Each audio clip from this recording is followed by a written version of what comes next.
సుమతి శతకం. పద్యం.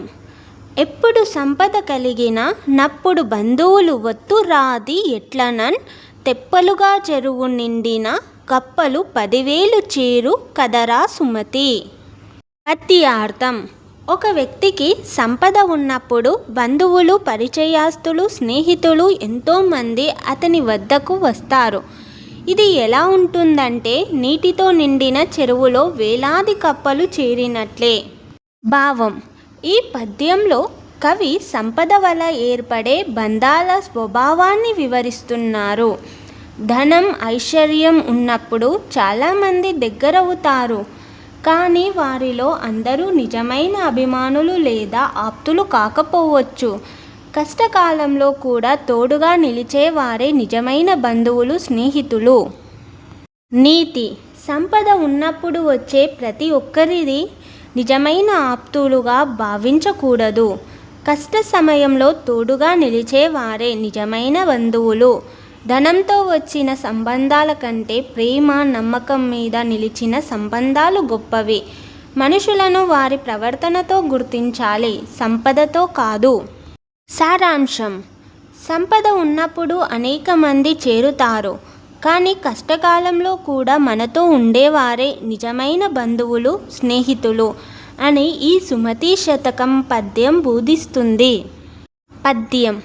కూరిమి గల దినములలో నేరము ఎన్నడూను కలుగ నేరవు మరియా, కూరిమి విరసంబైనను నేరములే తోచుచుండు నిక్కము సుమతి. పద్యార్థం. ప్రేమ, ఆప్యాయత, అనురాగం ఉన్న రోజులలో ఎదుటివారిలో తప్పులు ఉన్నా అవి పెద్దగా కనిపించవు. కానీ అదే ప్రేమ తగ్గిపోయినప్పుడు లేదా మనస్పర్ధలు వచ్చినప్పుడు వారి మంచి గుణాలు కనిపించవు. చిన్న చిన్న విషయాలే పెద్ద తప్పులుగా కనిపిస్తాయి. ఇదే నిజం. భావం. ఈ పద్యంలో కవి మన సంబంధాలు మన దృష్టిని ఎలా ప్రభావితం చేస్తాయో చక్కగా వివరించారు. మనసులో ప్రేమ, నమ్మకం ఉన్నప్పుడు మనం ఎదుటివారిని సహనంతో చూస్తాం.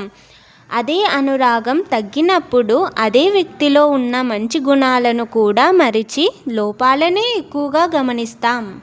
నీతి. ప్రేమ, విశ్వాసం బంధాలను బలపరుస్తాయి. చిన్న చిన్న అపార్థాల వల్ల మంచి సంబంధాలను పాడు చేసుకోకూడదు. ఇతరుల లోపాల కంటే వారి మంచి గుణాలను గుర్తించాలి. క్షమ, సహనం ఉంటే బంధాలు చిరకాలం నిలుస్తాయి. సారాంశం. ప్రేమ ఉన్నప్పుడు తప్పులు కనిపించవు. ప్రేమ తగ్గినప్పుడు తప్పులే కనిపిస్తాయి. కాబట్టి బంధాలను ప్రేమ, సహనం, పరస్పర గౌరవంతో కాపాడుకోవాలి అని ఈ సుమతి శతక పద్యం బోధిస్తుంది. పద్యం. కాదు సుమి దుస్సంగతి, పోదు సుమి కీర్తి కొంత పొందిన పిదపన్, వాదు సుమి యప్పిచ్చుట లేదు సుమి సతుల వలపు లేశము సుమతి. పద్యార్థం. దుస్సంగతి. చెడ్డవారి సాంగత్యం మంచిది కాదు. మంచి పేరు, కీర్తి పోయిన తర్వాత దానిని తిరిగి పొందడం చాలా కష్టం. అప్పు ఇవ్వడం లేదా తీసుకోవడం తరచుగా వాదనలు, మనస్పర్ధలకు దారితీస్తుంది. చెడు స్వభావం గల వారి ప్రేమ నిలకడగా ఉండదు. దానిపై ఆధారపడకూడదు. భావం. ఈ పద్యంలో కవి జీవితాన్ని సుఖంగా గడపడానికి 4 ముఖ్యమైన జాగ్రత్తలను చెబుతున్నారు. చెడు స్నేహాలు వ్యక్తిత్వాన్ని పాడు చేస్తాయి. మంచి పేరు సంపాదించడం కష్టం, కోల్పోవడం సులభం. అప్పు వ్యవహారాల్లో జాగ్రత్తగా ఉండాలి.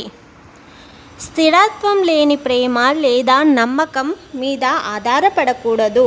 నీతి. చెడు సాంగత్యాన్ని దూరంగా ఉంచాలి. మంచి పేరును కాపాడుకోవాలి. అప్పు విషయంలో వివేకంతో వ్యవహరించాలి. నిజమైన, విశ్వసనీయమైన సంబంధాలనే నమ్మాలి. సారాంశం. దుస్సంగతిని నివారించాలి. మంచి పేరును కాపాడుకోవాలి.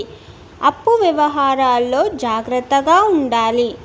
స్థిరత్వం లేని ప్రేమను నమ్మకూడదు అని ఈ సుమతి శతకం పద్యం బోధిస్తుంది. ఈ పద్యాలు మీకు నచ్చినట్లయితే Please like, share and subscribe.